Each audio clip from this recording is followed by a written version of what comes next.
Good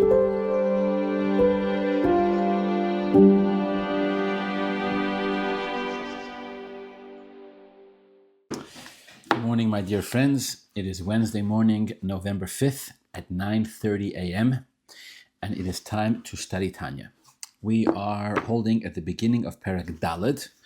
If you're using an English lessons in Tanya, in my lessons in Tanya, we're on page 76 at the beginning of the fourth chapter. The flow of ideas, the continuation here of the understanding of what's being explained at this stage is actually relatively straightforward and simple to understand. The Alter Rebbe has laid down the rule, the general rule, the framework here of the understanding that we're dealing with a Yid, and the Yid has in general two neshamas, two souls. One we refer to as a nefesh elokis, the other one we refer to as a nefesh abahamis. Again, interesting that the terminology, it's interesting. But anyways, this is how we refer to it. The nefesh abahamis is explained very briefly in Perek Aleph, and then we launch straight into a long explanation about the nefesh elokis, which we're actually about halfway through. The nefesh elokis is explained over Prokim Beis, Gimel, Dalet, and Hey. And then in Perek Vav, the Alter Rebbe goes back to the nefesh abahamis and explains it more. When we get to Perek Vav, maybe we'll talk about why the order is sort of jumbled that way. But anyways, for now, that's what we'll learn. Now, in terms of the nefesh elokis, so again, as we mention every week, so Perek Beis is a discussion about the essence of the nefesh elokis, what it is, its DNA, if you will, the fabric of its existence. What is it? It's a nefesh elokis. What's a nefesh elokis? A chelak elokah mimal mamash. This is true of every neshama. This is true of in all times. It's true of Moshe Rabbeinu throughout every single Yid. Even in our generation, Ikvazeh the Mashiach, it's true of every Jew the same. In that sense, every Yid is the same as the same neshama. And the whole explanation of Alter Rebbe Perek Beis and how that works and why it is that we find differences, etc. Perek Gimel, the Alter Rebbe went on to explain that in addition to the essence of the nefesh elokis, its core, its etzem, its being, chelak elokah mimal mamash, every neshama also has eser sfiros, also has these 10 powers, faculties. Seichel and midah in the 3 intellectual, 7 emotional, chachma bin and das, we discussed over the past couple of weeks, 3 intellectual, chachma bin and das, 7 emotional, chesed and gvura. Not a lot of explanation on the chesed and gvura, on any other emotions other than chesed and gvura, just to say that chesed is ava, gvura is yira, a layout. The layout is clear, and again, some of the details we discussed, and of course, there's always more. Now we move on. To Perek Daled. Perek Daled, Alter Rebbe says, the nefesh elokis, in addition to, number 1, being a chelak elokah mimal mamash. Number 2, having these eser koiches, these powers, attributes of intellect and emotions. The nefesh elokis also has what he's going to call shloisha levushim, 3 garments. 3 garments, machshava, dibur, ma'aseh, thought, speech, and action, which are the 3 modes, let's call them, the three modes that the neshama is in when it actually operates, when it actually operates, right? So the nefesh elokis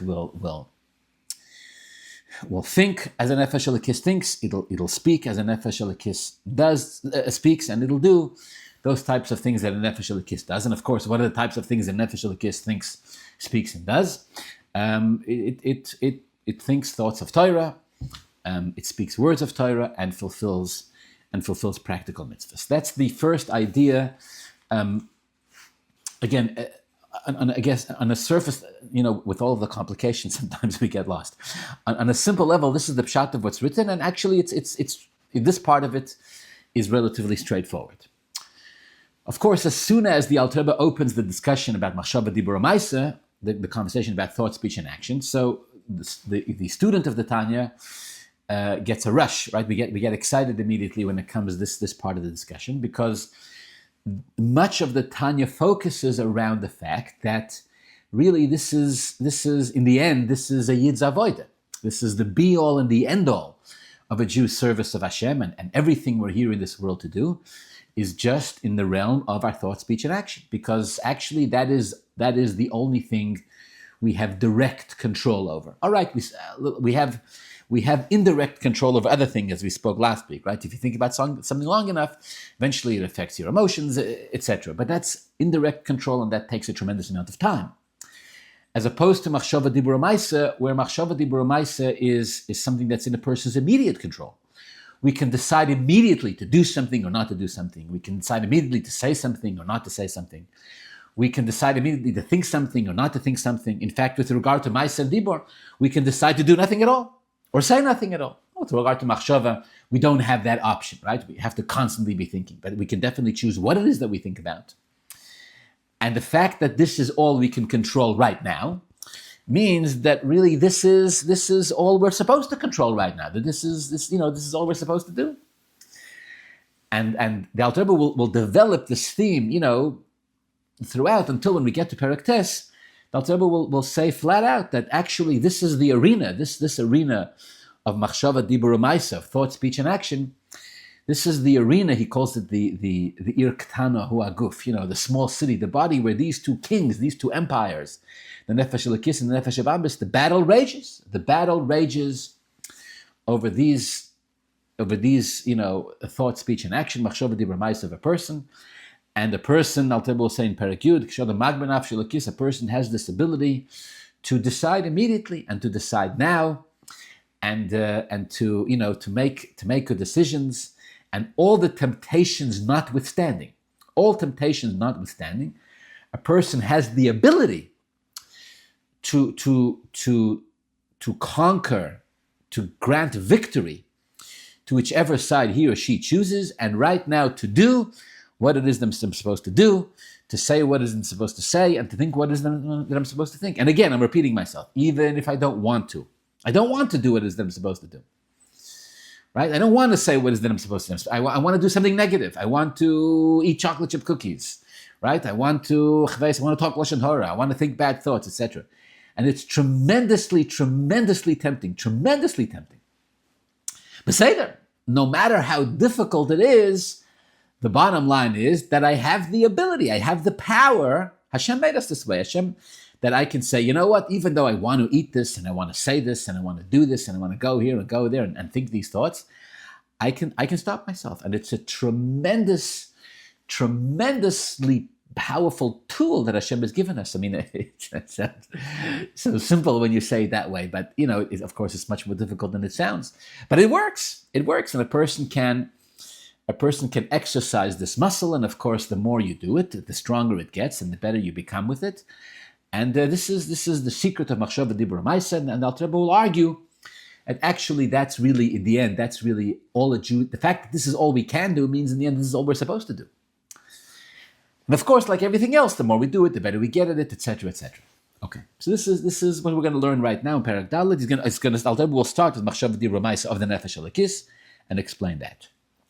In the process, I just want to add, because the idea of machshava dibur u'maisa of the nefesh elokis is the actual study of Torah and fulfillment of mitzvahs, the Alter Rebbe will, over the next two prokim, Perek Dalet and Perek Hey, the Alter Rebbe will give one of the most beautiful and powerful and really fundamental and really, if you think about it, really life-changing explanations in the significance of fulfilling mitzvahs in general, and specifically with regard to studying Torah. I want to challenge myself, and I want to challenge you, those of you who are here and those who are listening. The study of the next two chapters of Tanya, Perek Dalet and Perek Hey, specifically Perek Hey, but it starts with Perek Dalet, are supposed to really motivate us. They're supposed to light a fire under our seat when we actually, if we absorb what it is that's being said here. And again, this is the beginning of Tanya, and everybody has studied it many times, and everybody's told themselves that they've understood it, and when you scratch the surface, it's like, we study a lot of things and we read a lot of things and we never bother to think about what they mean. But if you think even superficially, if you actually think about what Alter Rebbe is going to say over the next Perek and Perek Dalet and Perek Hey, the litmus test of whether we've absorbed what it is that it lights a fire under our seats, and push it inspires us to study, to push it learn Torah, and to push it fulfill mitzvahs. And even though we have a nefesh habamis and all the rest of it, it makes it, when you think about what it is, it makes it push it exciting. And this is something that needs to be studied carefully. I want to tell you a word from Rabbi Levitansky, and then we're going to study a couple lines inside. Rabbi Levitansky said, quote, and of Habrengen, maybe some of you knew him or remember him. He was an incredibly special, unique shliach and rav, and above all a chassid and a real oyev Yisrael, and a tremendous. He was the founder of Chabad of Simcha Monica, and he used many tremendous stories about him. He was like a chassid, par excellence. So, and he left to Fabring. He had no ego or airs about him at all. Shocking. Very rare to see a person who was both so great, truly, intellectually, emotionally, psychologically, spiritually, on the one hand, on the other hand, like just, so incredibly in touch and yeah. May his soul resting in it. So Rabbi Levitansky we were once sitting by Fabrengen, and Rabbi Levitansky said something that stuck with me. He said, quote, look, a chassid needs to have Kabbalah soil. You know what Kabbalah soil is? A chassid needs to have Kabbalah soil. What's Kabbalah soil? Kabbalah soil is that ability that we're talking about now. Kabbalah soil is that ability to do what it is that you're supposed to do, whether you like it or not. Right? A chassid needs Kabbalah soil. Kabbalah soil means you go to sleep on time, and you wake up on time, and you follow a schedule, and you go out and you do miftzayim even if you're not in the mood, and you do all the things that the Eibishter wants from us, that the Rebbe wants from us, and it doesn't matter. I like it, I don't like it, I'm in the mood, I'm not in the mood. Kabbalah soil means you do what's right. Chassid, says Rabbi Levitansky, of course, needs to have Kabbalah soil, and if you have Kabbalah soil, then you have no problems at all. In life, if you have Kabbalah soil, you have no problems. In other words, what could be the problem? That's something that you're upset, but you do what you're supposed to do anyways, right? That you're in a bad mood, you feel like it's not working. Beside that, but you have control, right? It's like a military, right? A military operates. The people like it, they don't like it. Who cares? That's Kabbalah soil. If you have Kabbalah soil, then you have no problem. No, Zokter. And what do you do if you don't have Kabbalah soil? What do you do if you don't have that kind of self-control? Right? Or in the way he said it, I'll say it's a Tanya Shi. I'll say it the way he said it. He said, what do you do if your name is Levitansky and you don't have Kabbalah soil, right? Halavai, we should not have Kabbalah soil like he didn't have Kabbalah soil, but that's the way he said it. What do you do if your name is Levitansky and you don't have Kabbalah soil? He said, then the only other solution is to develop a geshmak. It's a geshmak. A geshmak means a passion and an enjoyment. In other words, if you could control yourself, then it doesn't matter whether you enjoy it or not, because you do what it is that you're supposed to do anyways. Right? We all know such people. They show up. These people get on our nerves because they make us feel bad about ourselves, because most of us, I should talk for myself, most of us are not like that. We struggle with this. But Rabbi Levitansky said, if you don't have Kabbalah soil, you struggle with Kabbalah soil, then you need a geshmak. What's a geshmak? Geshmak means you need to learn to enjoy it, to enjoy the learning, to enjoy the davening, to enjoy helping another Jew. It's a tremendously deep word. It's tremendous depth, because what he's trying to say is, if you're the kind of person that finds it difficult to go against the grain of what it is that you enjoy, so of course you got to work on that. But in addition to that, you can also learn to develop an enjoyment, a geshmak. It's geshmak. Geshmak is a very special Yiddish word. Geshmak is like a luscious, zaftig, succulent enjoyment in many good things, in many elements of serving Hashem. And sometimes that is the solution to the nefesh habamis. Instead of telling the nefesh habamis no, right? You tell the nefesh habamis, listen, we can actually develop an enjoyment in this. But that's a shtickle of b'diavad. The lechatchila is to have Kabbalah soil. Kabbalah soil means b'machshava dibur ma'aseh, thought, speech, and action. You're in control. Perek Dalet. Oh, sorry. In the end, of course, you already know this because we mentioned this, but in the end, Alter Rebbe will say that that actually is the definition of a Beinoni. That in the end, that is the definition of a Beinoni. A Beinoni is one who has control b'machshava dibur u'maaseh. The Alter Rebbe will go so far as to say that before the neshama comes into the world, and they make the neshama swear, Tihi tzadik val tihi rosha, Tihi tzadik val tihi rosha. In the end, what they're really saying, and the Alter Rebbe will show it to us in the words, without getting into too many details now, what they're really telling the neshama is to be a Beinoni. Control yourself in thought, speech, and action. These are the marching orders.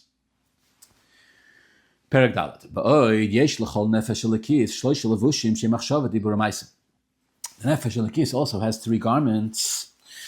Machshava dibur u'maaseh shel taryag mitzvos haTorah. What are these machshava dibur? The nefesh elokis. What are these machshava dibur u'maaseh? What are they? They are thought, speech, and action when it comes to the 613 mitzvahs of the Torah. When a person fulfills practically all the practical mitzvahs. And verbally, he is studying Torah, which is the explanation of the 613 mitzvahs and all their halachas. And in thought, he studies Torah and he understands as much as he could understand. But Pardes HaTorah, Pardes stands for Pshat, Remez, Drush, and Soid, the four levels of studying Torah. Pshat, Remez, Drush, and Soid. Pshat is the simple level, Remez is the Ramazdim, Drush is Medrash, and Soid is Kabbalah and Chassidus. Hareklolos Taryage Vorei Nafsho. So then, through these three garments of the Nefesh Elokis, the 613 Evorei Nafsho, 613 parts of a person's body, becoming clothed in the 613 mitzvahs of the Torah. So that basically these are the tools, if you will, that the Nefesh Elokis uses to involve the entire body of the person, every limb, every facet, in fulfilling and understanding and involving itself completely in the will of Hashem, both with regard to studying Torah and with regard to the fulfillment of mitzvahs. Okay, this is what's written. Now, why are machshava dibur u'maaseh called garments? Why are they called garments?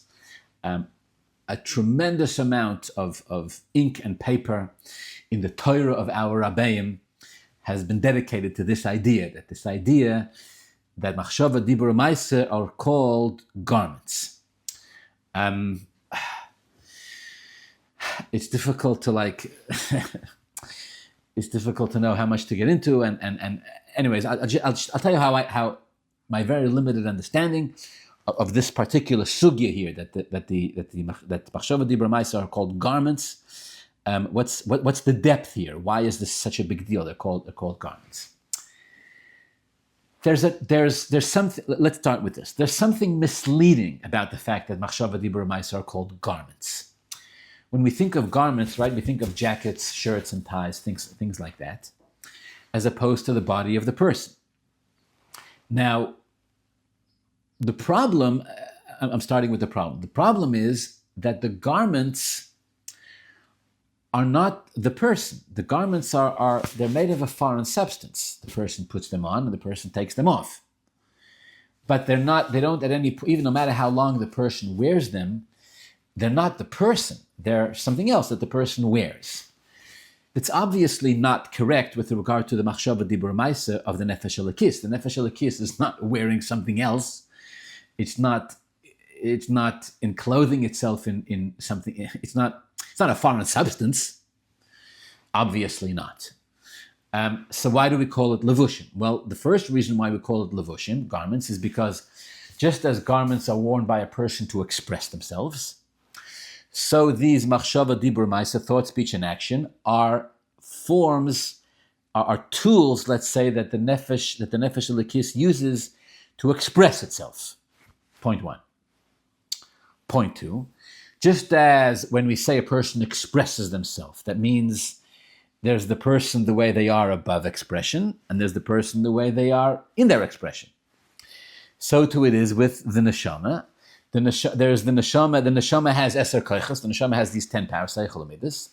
They are, let's say, above expression. Not let's say they in their original state, They are higher than expression. Again, I'm not explaining, I'm just quoting. They're higher than expression. Machshava, dibur, maisa, these eser koiches are expressed. They express themselves in thought, speech, and action. But this is a lower form, if you will, of the eser koiches, because now they're coming into expression.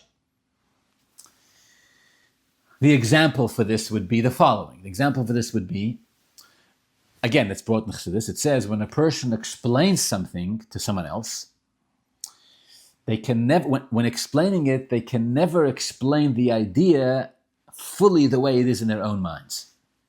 This is what it says.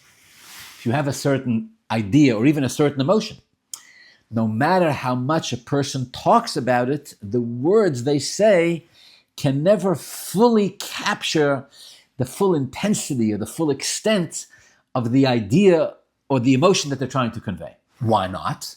Why not? Again, the same idea, because the intellect of the emotion is compared to the guf, is compared to the body.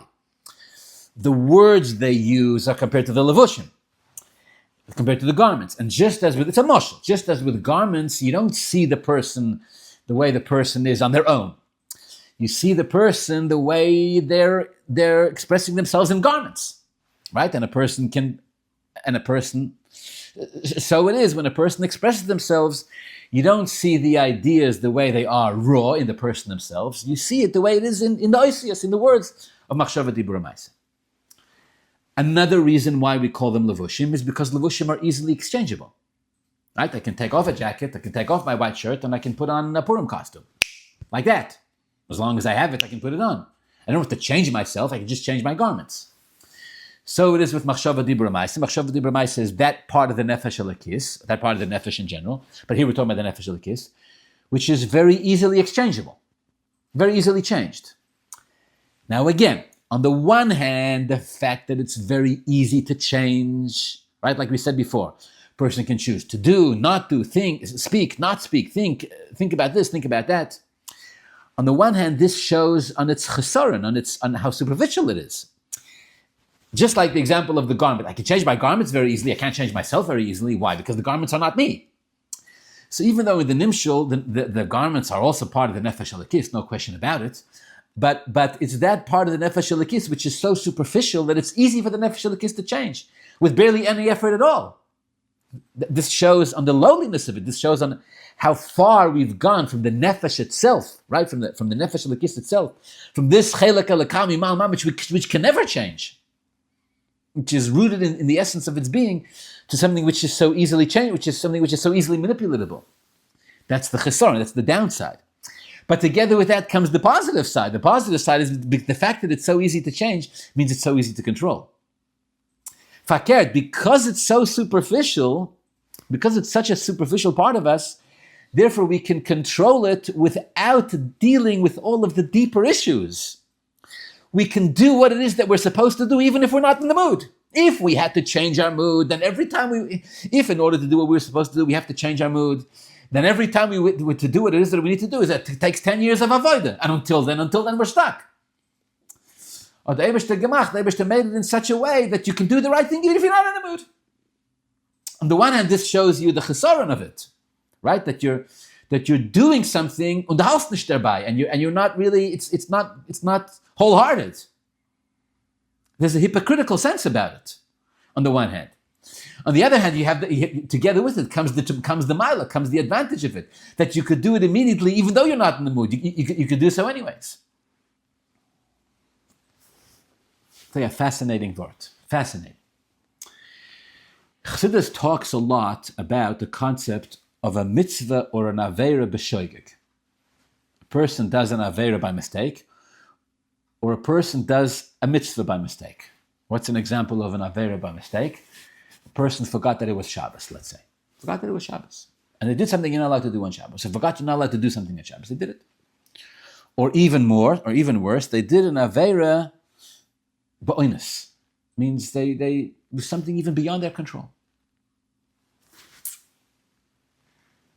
We have a mitzvah b'shoigeg, a mitzvah ba'oinus. What's that? The example that's brought for this, right? Many examples, but the example that's brought is a person had a hole in their pocket and some money fell out. They dropped money without knowing, without the chlal even knowing. And a poor person found it and used it to support themselves. So they gave tzedakah, b'shoigig, b'oinus, without even b'chal being aware. They did an aveira without b'chal being aware. They didn't know that it was Shabbos. They did something. Chassidus says something amazing. Chassidus says something amazing, shocking actually. Chassidus says that an aveira b'shoigig is worse than an aveira b'mezid. And a mitzvah b'shoigig means an intentional, an accidental aveira is worse. An accidental aveira is worse than an intentional aveira. And an accidental mitzvah is greater than an intentional mitzvah. Why? What could be the explanation of such a thing? How is this? What do you mean? I did an aveira b'shoigig, that's worse? Chassidus says, yeah. I did a mitzvah b'shoigig, that's better? Why? I didn't even choose to do the mitzvah. Absolutely. Chassidus says, Chassidus says like this. Chassidus says, bear with me. When you, and by the way, the Arizal writes that a nizer b'mashu chametz b'Pesach, if a person abstains from a drop of chametz or the whole Pesach, they're protected from doing averis b'shoigig. They're protected from doing unintentional averis all year long. There's a famous footnote from the Rebbe about this. La yunel tzaddik olav. The Gemara says that tzaddik doesn't sin. Tzaddik doesn't sin. What does it mean tzaddik doesn't sin? Tzaddik doesn't have free choice? Of course he has free choice.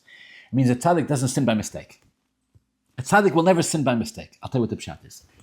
The pshat is, I'll tell you what it means. If a person, Rahman al-Islam, chooses to do an aveira, Rahman al-Islam, right? In a negative sense. And then they do it. What does it mean? It means the nefesh abamis got the better of them. A spirit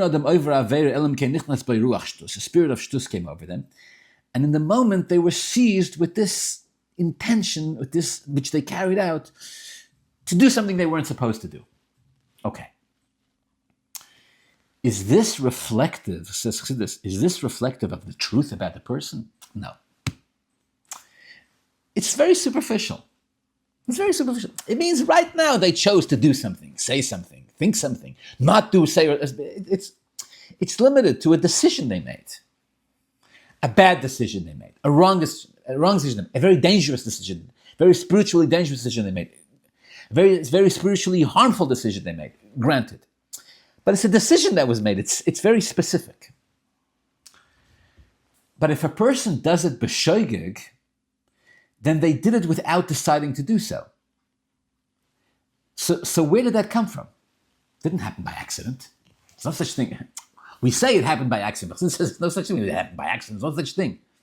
It happened by accident. It means if a person did it without choosing to do it, without deciding to do it, it means it came from a level of a place in the person which is deeper than awareness. We would call this subconscious. Or we would call this a Freudian slip. What's a Freudian slip? What's a Freudian slip, Lahavdil?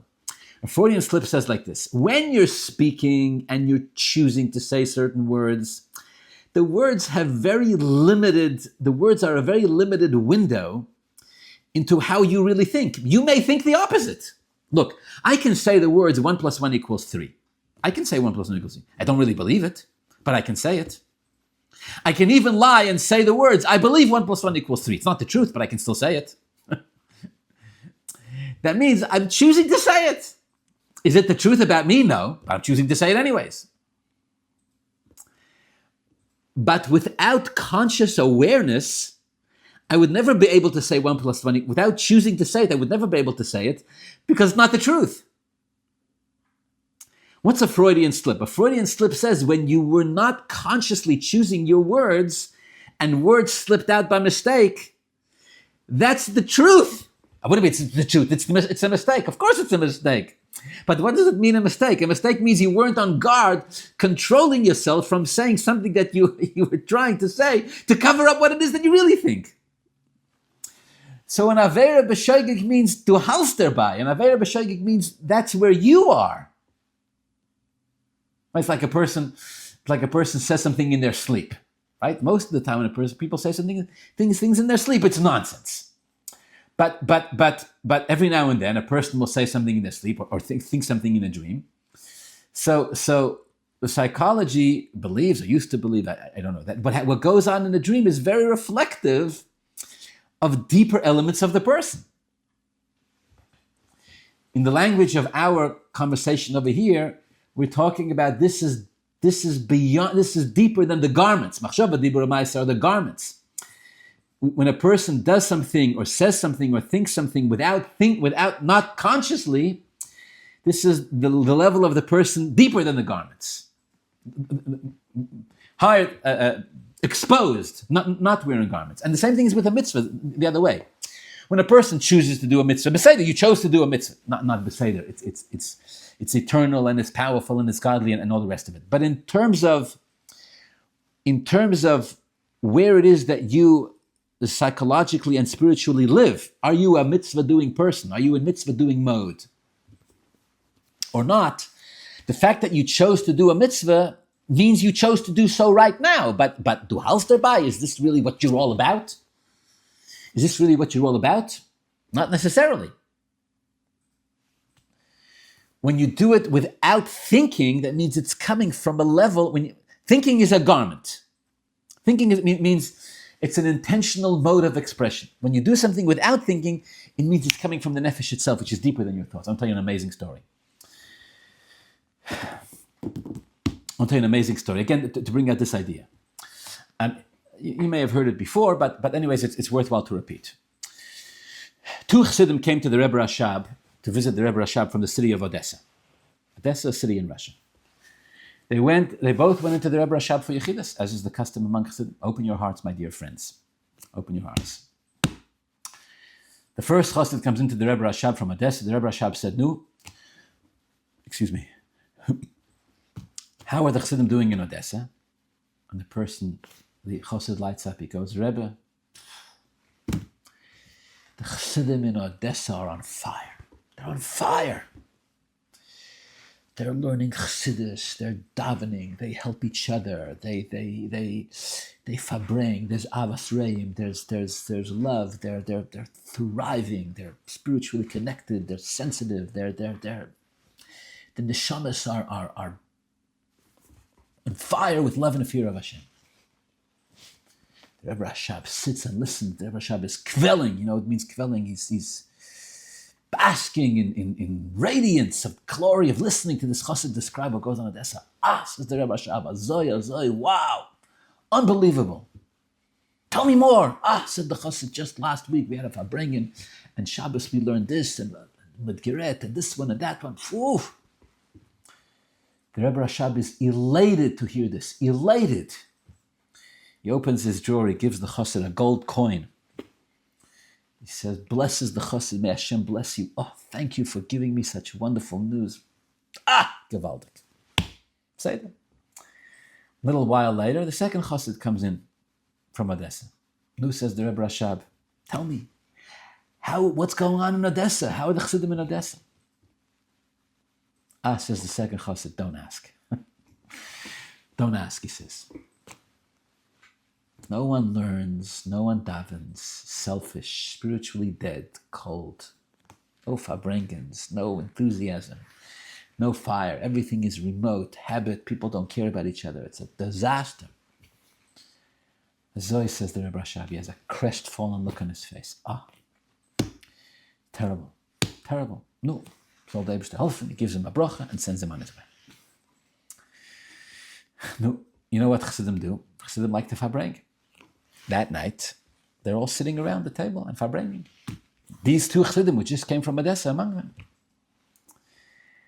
And they start talking, of course, about their Yechidus. And the first Chassid says, I was by the Rebbe Rashab today, I got a gold coin from the Rebbe. Really? You got a gold coin from the Rebbe? Well, they're very rare. How? Why? Well, he asked me what's going on in Odessa. And I told him the good news, and he was so happy he gave me a gold coin. And the second Chassid says, I didn't get a gold coin. The Rebbe Rashab also asked me what's going on in Odessa, and I gave him a terrible report.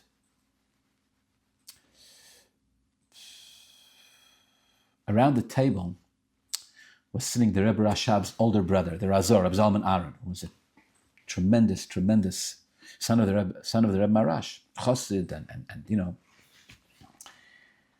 And the chassid who gave the painful report about Odessa said to the Razor, I don't understand. It's not fair.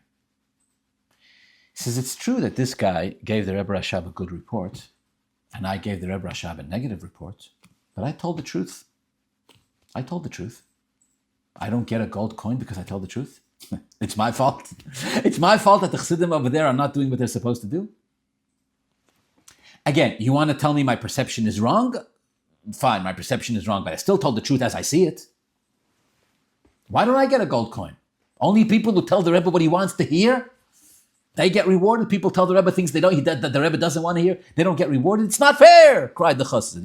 It's not fair, it's not fair. Kach Shamayt, it's the way I heard the story. The Razor said, I'm going to go ask the Rebbe Rashab. So he said, I'll tell you what he responded. He went and he asked he asked him immediately, he asked him the next day. And he came back and he told the chassidim what the Rebbe Rashab responded. And the Rebbe Rashab said, quote, open your hearts. The Rebbe Rashab said, you think I don't know what's going on in Odessa? You think I don't know what's going on in Odessa? You think I need you guys to tell me because I don't know? I know exactly what's going on in Odessa. You know what's going on in Odessa? There's two communities in Odessa. There's two Chabad communities. There's two fractions to the Chabad community in Odessa. There's two sides of the shul, so to speak. There's two neighborhoods, two zip codes, whatever the case may be. There's two cliques. In one they learn to medavent, in one they learn and they daven, and their souls are on fire. And the other one, cold, dark, detached, not so much. He said, when I asked the Hasidim what's going on in Odessa, I wasn't gathering information about what's going on there. I was asking them in Yiddish. He said in Yiddish. He said,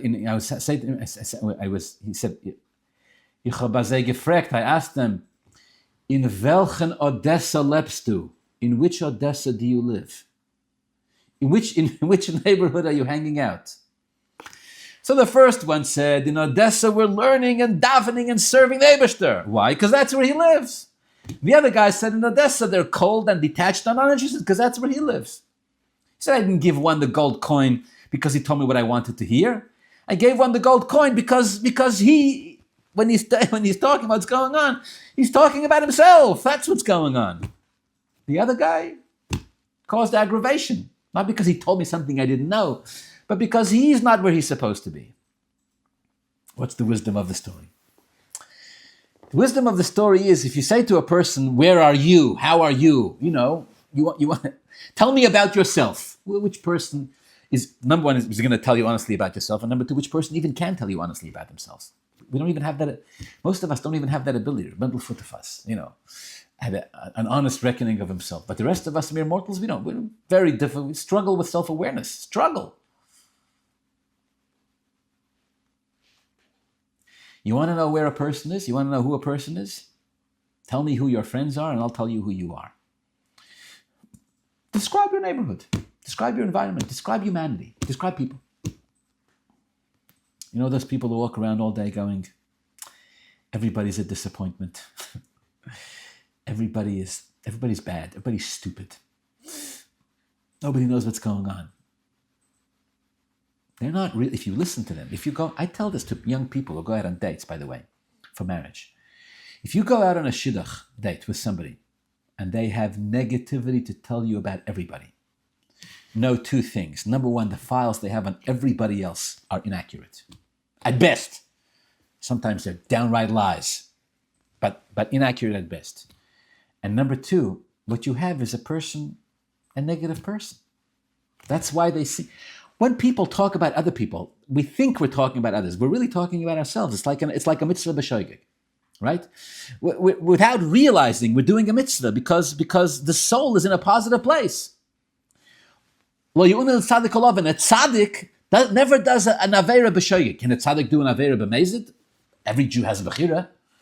A tzaddik can choose to do so, but he doesn't have the bechira. A tzaddik doesn't have bechira to do an aveira b'shoigeg. Can't. Because there's nowhere for such a thing to come from. And a person who has no resentment. A person who has no resentment cannot hate anybody. Can they act hateful? Yes. Can they be resentful? No, they can't. They have to develop it. So on a deeper level, this is the reason why we call these three garments, what we call machshava, dibur, ma'aseh. Why it is that we call them garments. This is the outermost part of the soul. It's the conscious world of the soul, if you will. Where on the one hand it's so powerful because we can Hashem has given us this consciousness to really use, to do, to study Torah and fulfill mitzvahs, which we'll learn about. On the other hand, the Alter Rebbe says, make no mistake, it's incredibly superficial relative to the rest of the soul, which is why intellect and emotions are very difficult to change. And machshava, dibur, ma'aseh not. You can change them on a dime.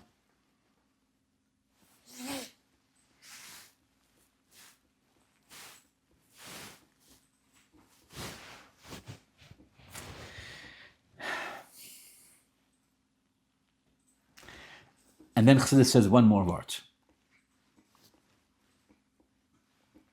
There's another reason why they're called levushim, which is an exact opposite word of the exact opposite of what we said until now.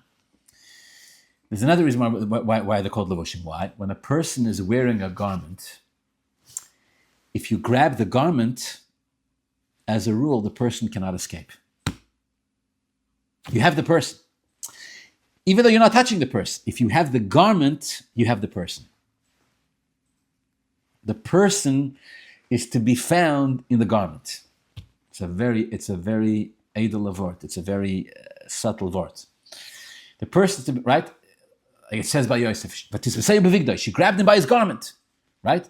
So what it says he removed the garment. You remove the garment, and he was free. But he couldn't say, I'm not the garment. You don't have me. She had him.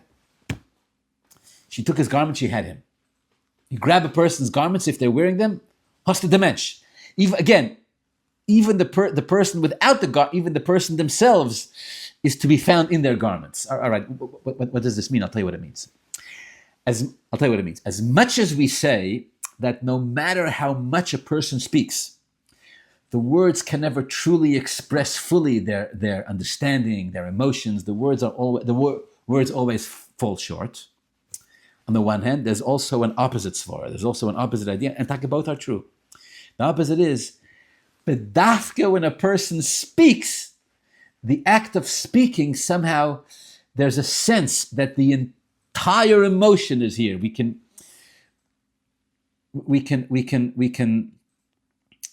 get the sense, right? A person will speak about the emotion, and the whole emotion, as they speak about it, the whole idea surges forward in their words. But dafka, the words capture, in a sense, the entire thing. Or people will tell you, as we speak about a particular emotion, we become more worked up about it. Or as we speak about a particular idea, we understand it much more than we did before. Why? Shows you that the levushim have a very, very unique share. They have a very special power. That the dafka, they could contain the nefesh itself. In this case, when it comes to the machshava dibur ma'aseh of the neshama, the Alter Rebbe will say that the machshava dibur ma'aseh of the neshama is learning Torah and fulfilling mitzvahs. Learning Torah and fulfilling mitzvahs, the Alter Rebbe will say later, actually is even higher than the neshama. Torah is the chachma of Hashem, and mitzvahs is the will of Hashem. It's actually higher than the neshama itself. So again, it's superficial as far as the neshama is concerned because it's the outermost layer of the neshama. But in terms of its significance, it's connected to Hashem in a way that even the neshama is not connected to Hashem. So there's something unique, right? A person puts on a garment, and it makes them feel like $1 million. Put on a nice suit, put on a fancy tie, we're good to go. It empowers. How does it empower? If it's so superficial, how does the garment empower you? It's a raya, it's a proof that the nefesh, the neshama itself, is a very special connection, very deep connection. Bedafka needs and taka encloses itself in these garments. All right, the idea leaves much to be understood. But this the Metzias. The Metzias is like this. So in this case, the Alter Rebbe will say that these three garments, machshava, dibur, ma'is, of the nefesh elokis, these are the power of the nefesh elokis to involve itself and the guf and the body of the person in the study of Torah and fulfillment of mitzvah. So befrotis, just three more lines. The befrotis more specifically, the intellect of the nefesh, that is enclosed in machshava and understanding of Torah. Shu masik bepardes, that the person understands pardes, pshat remes drush and soid, according to his understanding and his shorish hanefesh. Right? Everybody understands Torah according to the shorish of the nefesh, v'hamidus, and the emotions of the nefesh lakis, shenira v'ava nefenim to the same, which is love and fear of Hashem. Express themselves in fulfilling mitzvahs in action and in words. Words, of course, being the mitzvah of studying Torah, Talmud Torah shekeneged kulan, to be continued in Mirz Hashem.